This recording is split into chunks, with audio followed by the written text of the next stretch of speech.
મિત્રો, ગત લેક્ચરમાં આપણે એક્ટિવિટી નંબર 5 સુધી આપણો અભ્યાસક્રમ જે છે યુનિટ નંબર 4નો એ પૂર્ણ કરેલો છે. તમે અત્યારે તમારી સ્ક્રીન ઉપર એક્ટિવિટી નંબર 6 એ જોઈ રહ્યા છો. સ્વપ્નિલ અને ગીતાંશ પોતાના વજન, ઊંચાઈ વગેરે માપે છે અને પોતાની રીતે નોંધે છે. વિગત પરથી તેઓ કેવો સંવાદ કરે છે એ આપણે જોઈએ. તો મિત્રો, અહીંયા સ્વપ્નિલ અને ગીતાંશ બે મિત્રો જે છે એ પોતાનું વજન અને પોતાની ઊંચાઈ જે છે એ માપી અને એમાં લખે છે. કઈ કઈ વસ્તુઓ બીજી છે આપણે જોઈએ તો સ્વપ્નિલ એનું વજન 20 કિલો છે, જ્યારે ગીતાંશનું 25 કિલો છે. ઊંચાઈ, હાઇટ, સ્વપ્નિલની ઊંચાઈ 110 સેન્ટીમીટર છે, ગીતાંશની ઊંચાઈ જે છે એ પણ 110 સેન્ટીમીટર છે. જન્મ તારીખ જો જોવામાં આવે તો સ્વપ્નિલની જન્મ તારીખ 24 ઓક્ટોબર 2001 છે, જ્યારે ગીતાંશ જે છે એની જન્મ તારીખ 26 ઓક્ટોબર. અને નાકની લંબાઈ, લેન્થ ઓફ નોઝ, સ્વપ્નિલની નાકની લંબાઈ 4 સેન્ટીમીટર છે, જ્યારે ગીતાંશ જે છે એની નાકની લંબાઈ 3 સેન્ટીમીટર છે. હવે આના પરથી મિત્રો આપણને બંને વચ્ચે થયેલી વાતચીત જે છે એ દર્શાવવામાં આવેલી છે. Swapnil said, what is your weight? Geetansh જવાબ આપે છે 25. ગીતાંશ કહે છે મારું વજન 25 કિલોગ્રામ છે. Swapnil, oh fat man, you are fatter than me, better than I. એટલે સ્વપ્નિલ કહે છે ગીતાંશને કે ઓ ફેટમેન, હે જાડા માણસ, તું મારા કરતાં જાડો છો. Geetansh, your nose, look at your nose. Geetansh એને કહે છે કે જો, એને ખીજવો ને ગીતાંશને, સ્વપ્નિલે ખીજવ્યો એટલે ગીતાંશ એને કહે છે કે તારું નાક જો, it is longer than my nose, કે મારા નાક કરતાં તારું નાક લાંબુ છે. Swapnil, don't talk with me in this way, કે જો મારી સાથે આવી રીતે વાત ન કર. You are younger than I, મારા કરતાં તું નાનો છે. Geetansh, what is your birthday? Geetansh એને પૂછે છે કે તારા જન્મ તારીખ કઈ છે? સ્વપ્નિલ, 24 ઓક્ટોબર. સ્વપ્નિલ જવાબ આપે છે કે મારી જન્મ તારીખ છે 24 ઓક્ટોબર છે. Geetansh, let me see, my birth date is 26 October, 2 days. કે હા ચાલ તો મને જોવા દેતો. ગીતાંશની જન્મ તારીખ છે એ 26મી ઓક્ટોબર છે, જ્યારે સ્વપ્નિલની જન્મ તારીખ છે 24મી ઓક્ટોબર છે. એટલે સ્વપ્નિલ 2 દિવસ ગીતાંશ કરતાં મોટો છે. એટલે છેલ્લે કહે છે જો 2 days. And you say that you are older than આઈ, કે ખાલી 2 દિવસ અને તું એમ કહે છે કે તું મારા કરતાં મોટો છો ઉંમરમાં.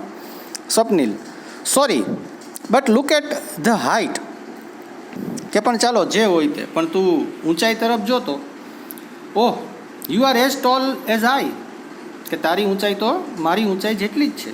ગીતાંશ, હેપી? ગીતાંશ પૂછે છે સ્વપ્નિલને, હવે તો રાજી ને? Swapnil, you happy? સ્વપ્નિલ એને પૂછે છે કે તું રાજી? મિત્રો, આના પરથી આપણને નીચે એક કોષ્ટક આપેલો છે કે જેની અંદર આપણે આપણા 4 મિત્રોના વજન, ઊંચાઈ, એની જન્મ તારીખ અને એના નાકની લંબાઈ એ નોંધવાની છે. હવે મિત્રો, અત્યારે તો આપણે આ વસ્તુ કરી શકીએ એમ નથી, એટલે હું અહીંથી તમને લખાવી દઉં છું. તમારે એ પ્રમાણે આ કોષ્ટકમાં ખાલી જગ્યાઓ જે આપવામાં આવેલી છે આપણને એ આપણે ભરી દેવાની છે. તો એમાં સૌથી પહેલાંમાં નામ છે એમાં લખો રાજેશ. સૌથી પહેલું જે છે નેમમાં એમાં રાજેશ એવું નામ લખી નાખો. એના વેઇટમાં લખો 35 kg, 35 કિલો.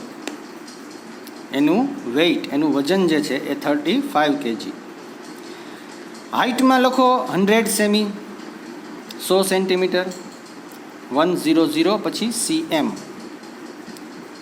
બર્થ ડેટમાં લખો 20 જાન્યુઆરી, 20 કરીને JAN એમ કરી અને લખી નાખવાનું 2003. અને લેન્થ ઓફ નોઝ જે છે એમાં લખો 4 cm, 4 સેન્ટીમીટર. પછી મિત્રો, બીજો જે કોષ્ટક આપેલું છે એમાં આપણે નામ લખશું મહેશ. એના વજનમાં 32 kg, height 110 cm, 110 centimetre. Birth date 12 June 2003. 12 June 2003. અને લેન્થ ઓફ નોઝમાં લખો 3 સેન્ટીમીટર. ત્રીજું નામ આપણે લખશું સુરેશ. વેઇટમાં 30 kg, 30 કિલો. હાઇટ એની 105 centimetre, 105 centimetre.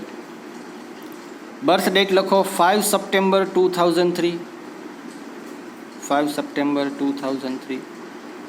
Length of nose એમાં લખો 3.5 સેન્ટીમીટર.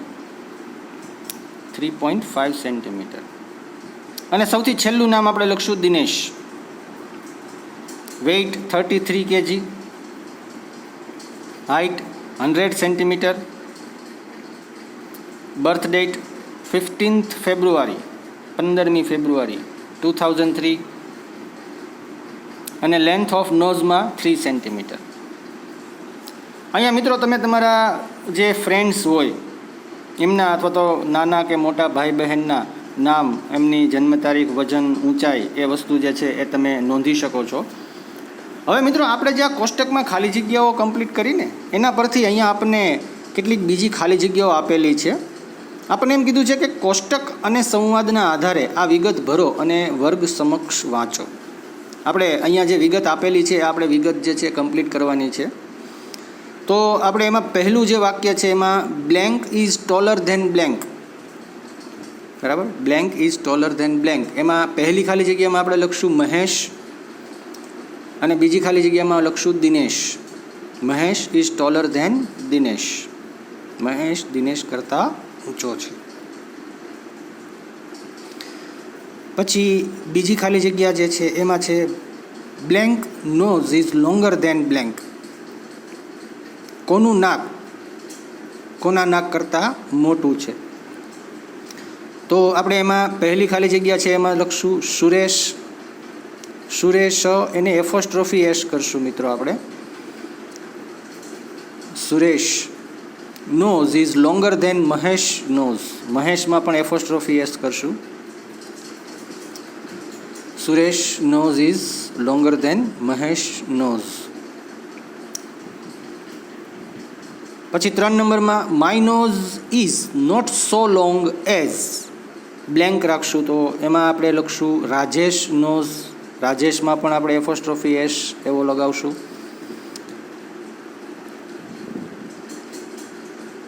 ચોથું આઈ એમ. અહીંયા આપણે થીન લખી શકીએ, ફેટ લખી શકીએ, ટોલ લખી શકીએ, શોર્ટ લખી શકીએ. બરાબર, ઘણા બધા વિશેષણો. હું પાતળો છું, હું જાડો છું, ઊંચો છું, કંઈ પણ. આઈ એમ થીન આપણે અહીંયા ખાલી જગ્યામાં થીન લખશું. 5મું ખાલી જગ્યા ઓલ્ડર ખાલી જગ્યા. તો આમાં આપણે આખું વાક્ય બનાવશું. કોણ કોના કરતાં ઊંચું છે તો આપણે લખશું દિનેશ ઇઝ. પહેલી ખાલી જગ્યા છે એમાં લખશું દિનેશ ઇઝ. ઓલ્ડર આપણને આપેલું છે અને બીજી ખાલી જગ્યા છે એમાં લખશું ધેન સુરેશ. ધેન સુરેશ. પછી છઠ્ઠું વાક્ય જે છે એમાં બ્લેન્ક ટોલ બ્લેન્ક. તો એમાં બેની ઊંચાઈ સરખી હોય એવું આપણે લખવું પડશે. તો રાજેશ ઇઝ, પહેલી ખાલી જગ્યા છે એમાં આપણે લખશું રાજેશ ઇઝ એઝ.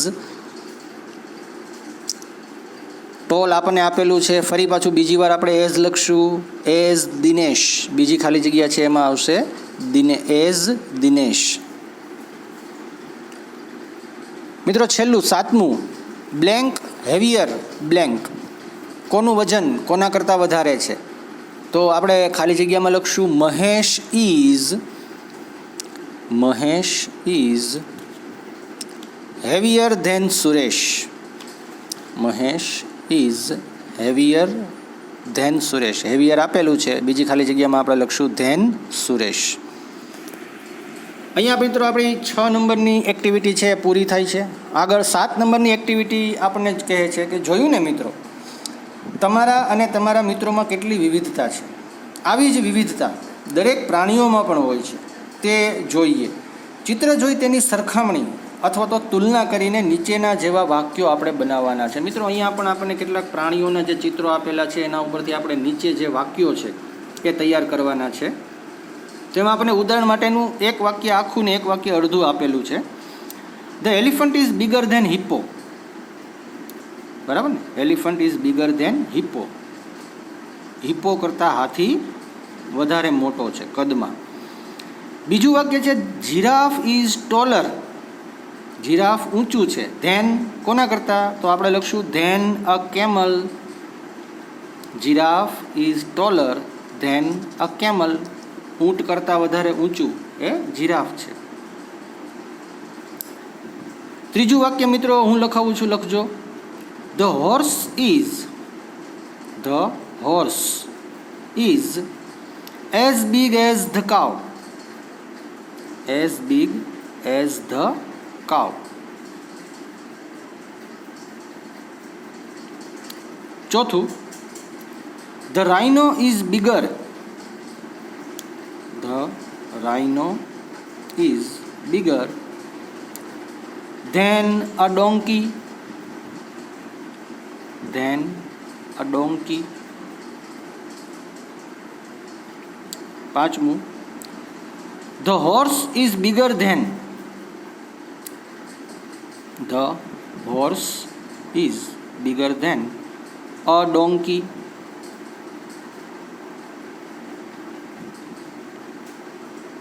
છઠ્ઠું, the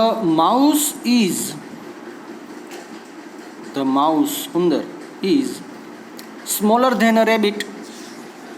smaller than a rabbit. ત્યાર પછી મિત્રો આગળના પેજ ઉપર એક્ટિવિટી નંબર આપણને 8 આપેલી છે. એમાં આપણને સૂચના છે કે અહીં પપ્પુએ પ્રાણીઓ વિશેની માહિતી ગ્રાફ સ્વરૂપે રજૂ કરી છે. તે વાંચો અને તેના નીચે આપેલ માહિતી પૂર્ણ કરો. મિત્રો અહીંયા પપ્પુએ કેટલીક માહિતીઓ ભેગી કરી છે કે કયું પ્રાણી કેટલો સમય એ જીવે છે, કેટલા વર્ષ એ જીવે છે. તો એમાં તમે જુઓ તો નીચે બધા એનિમલના નામ છે, પ્રાણીઓના નામ આપેલા છે. બરાબર? અને જે ઊભી લાઈન છે એમાં એ કેટલા વર્ષ જીવે છે એ વસ્તુ આપેલી છે. 0થી શરૂ થાય છે અને 160 વર્ષ સુધી એમનું જીવન જે છે એ દર્શાવવામાં આવેલું છે. હવે આના આધારે આપણને નીચે જે કોષ્ટક આપેલો છે કે જેની અંદર ખાલી જગ્યાઓ છે, આપણે એ ખાલી જગ્યાઓ પહેલાં કમ્પ્લીટ કરવાની છે. તો મિત્રો અહીંયા આપણે સૌથી પહેલાં તો આ લખશું. એનિમલ્સમાં જુઓ મિત્રો, ચિમ્પાન્ઝી. તો ચિમ્પાન્ઝી સૌથી છેલ્લે આપણને આપવામાં આવેલું છે. જુઓ તો કેટલા વર્ષ જીવે છે ચિમ્પાન્ઝી? 20 અને 40ની વચ્ચે છે. ચિમ્પાન્ઝીનો જે ગ્રાફ છે એ તમે જોશો તો 20 અને 40ની વચ્ચે છે. તો એનો અર્થ એવો થયો કે આપણે 30 વર્ષ એવું કરી શકીએ. બરાબર ને? તો ત્યાં ચિમ્પાન્ઝીની સામે જે ખાલી જગ્યા આપેલી છે એ ખાલી જગ્યામાં આપણે 30 યર્સ, 30 વર્ષ એવો શબ્દ જે છે એ લખશું. એના નીચે એક પ્રાણીનું નામ નથી આપેલું પણ 22 વર્ષ આપેલા છે. તો જુઓ તો કયું પ્રાણી એવું છે કે જેની વર્ષો એ 22 વર્ષનું એ થઈ શકે છે, એ 22 વર્ષ સુધી જીવી શકે છે? તો મિત્રો કાવ શબ્દ, બીજું નામ તમે જુઓ, કાવ જે છે એ 22 વર્ષ એ જીવે છે. તો આપણે ત્યાં ખાલી જગ્યા છે 22 યર્સ, એની સામે આપણે કાવ એ લખશું.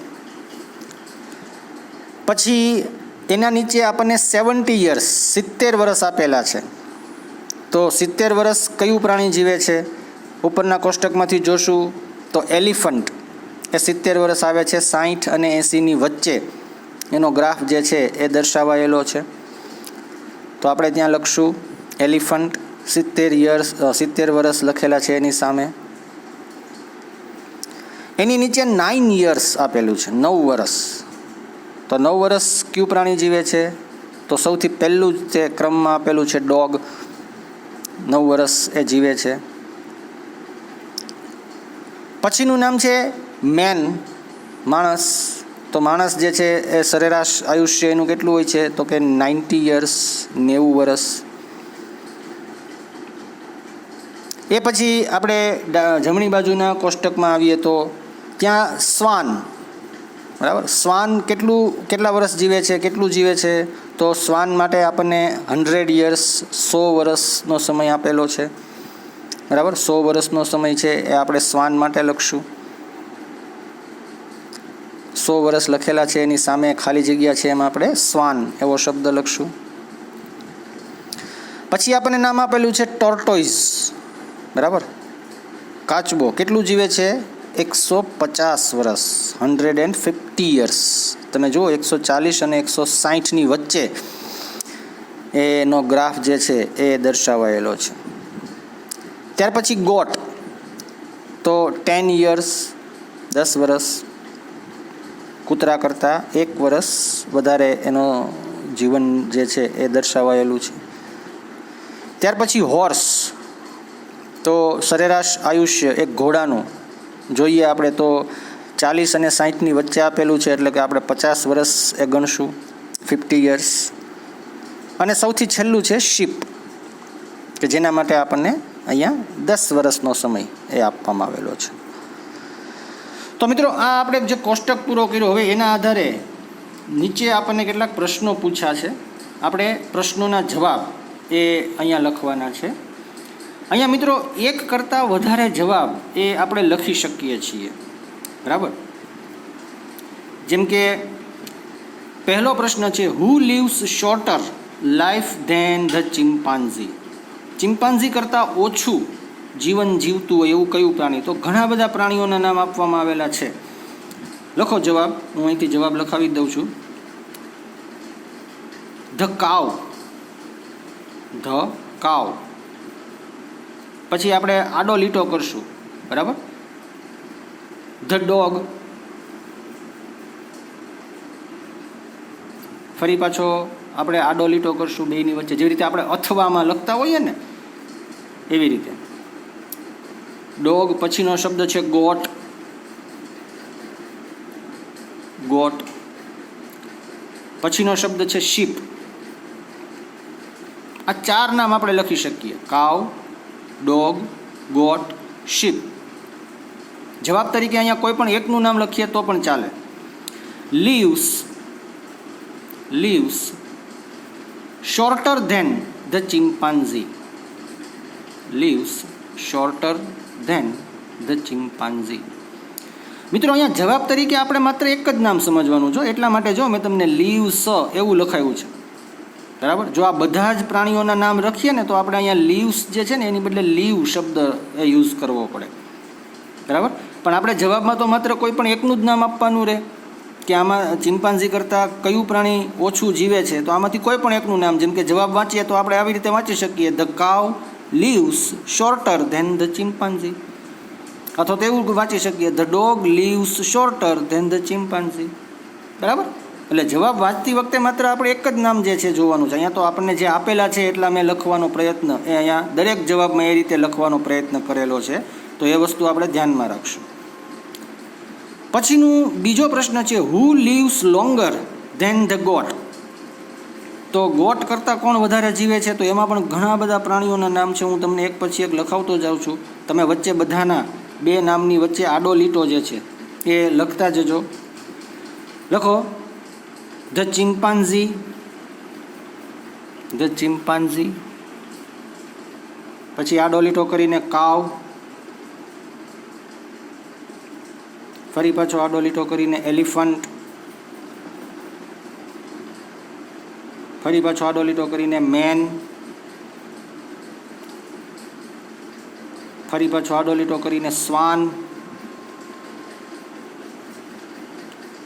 ફરી પાછો આડો લીટો કરીને ટોર્ટોઇઝ. હોર્સ, વેલ, WHALE, વેલ.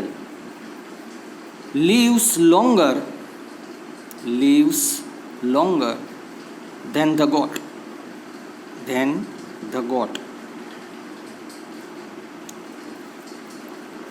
અક્ષરો મિત્રો નાના રાખજો, નહીં તો જવાબ છે એ લખાશે નહીં, જગ્યા ઘટશે.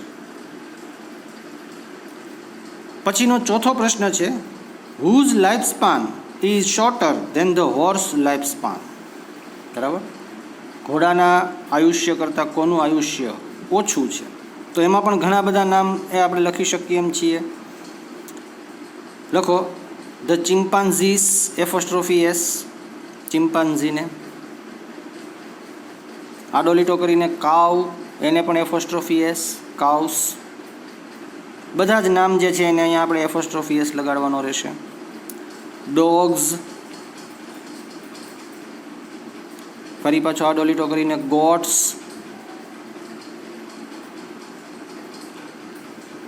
ફરી પાછો આડો લીટો કરીને sheeps. Life span is shorter than the horse lifespan.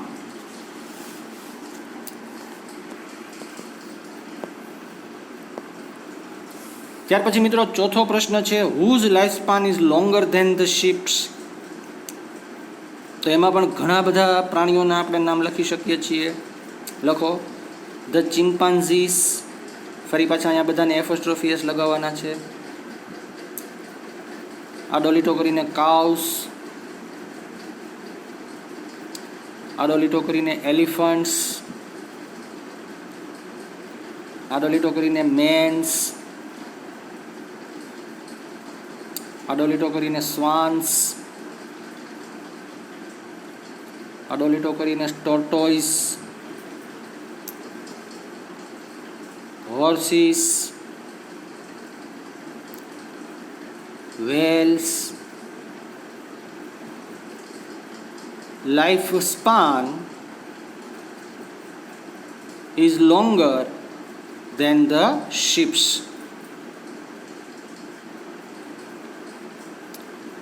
પાંચમો પ્રશ્ન, whose lifespan is shorter than the tortoise. તો ટોર્ટોઇસ રેબિટ્સ, ટોર્ટોઇસ શબ્દ નથી, રેબિટ્સ એવો શબ્દ છે. તો સસલાના જીવન કરતાં કોનું જીવન એ ઓછું હોય છે? તો એમાં પણ આપણે ઘણા બધા નામ લખી શકશું. ધ ડોગ્સ, એફોસ્ટ્રોફી એસ કરશું ડોગને. Goats, sheeps. Life span is shorter than the rabbits.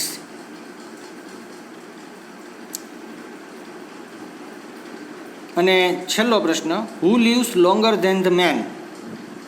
માણસ કરતાં વધારે આયુષ્ય કોનું દર્શાવાયું છે? બરાબર, તો આપણે જવાબમાં લખશું the tortoise and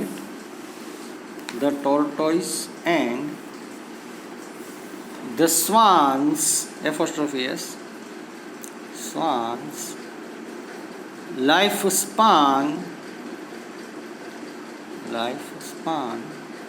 is longer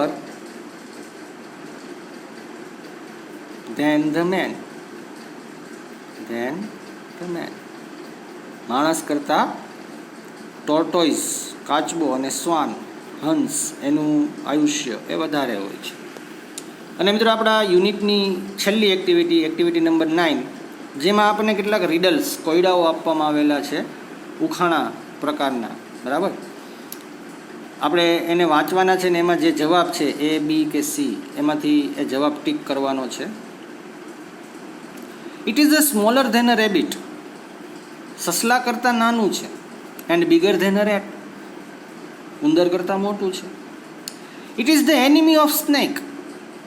અને સાપનું જે દુશ્મન છે. What is it? તે શું છે?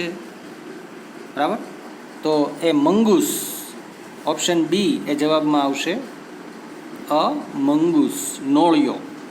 મંગૂસ શબ્દનો અર્થ નોળિયો. બીજું છે, it is bigger than a sparrow and smaller than a crow. જે ચકલી કરતાં મોટું પણ કાગડા કરતાં નાનું છે. Its colour is green. અને તેનો કલર લીલો છે. What is it? તે શું છે? તે કોણ છે? તો જવાબ આવશે અ પેરોટ. બરાબર. ત્રીજું, it runs faster than the horse and the deer. જે ઘોડા અને હરણ કરતાં ઝડપથી દોડે છે. It is a wild animal. અને એક જંગલી પ્રાણી છે. It is very sharp claws and teeth. એના નોર, હાથની કે પગની અંદરના જે નખ છે પ્રાણીઓના, એને નોર તરીકે ઓળખવામાં આવે છે. એના નોર અને દાંત ખૂબ વધારે તીક્ષ્ણ છે. What is it? તે શું છે? તો જવાબ આવશે ચીતા. બરાબર, ચીતો. અને છેલ્લું, it looks like a horse. ઘોડા જેવું દેખાય છે. It is stripe on its body. પણ એના શરીર ઉપર પટ્ટાઓ દોરેલા હોય છે. What is it? તે શું છે? તો જવાબ આવશે ઝેબ્રા. ઓપ્શન એ સૌથી પહેલો ઓપ્શન, ઝેબ્રા. તો મિત્રો, અહીંયા આપણો યુનિટ નંબર 4 જે છે એ પૂર્ણ થાય છે, કે જેની સાથે આપણો આ ફર્સ્ટ સેમેસ્ટરનો જે અભ્યાસક્રમ છે એ ફર્સ્ટ સેમેસ્ટરનો અભ્યાસક્રમ પણ એ અહીં પૂર્ણ થાય છે. હવે મિત્રો, આપણા જે કાંઈ બાકી રહે છે એ આપણે રિવિઝન એ બાકી રહે છે. તો હવે નેક્સ્ટ લેક્ચરથી આપણે એ રિવિઝન માટેના વિડીયો જે છે એ જોવાના છે.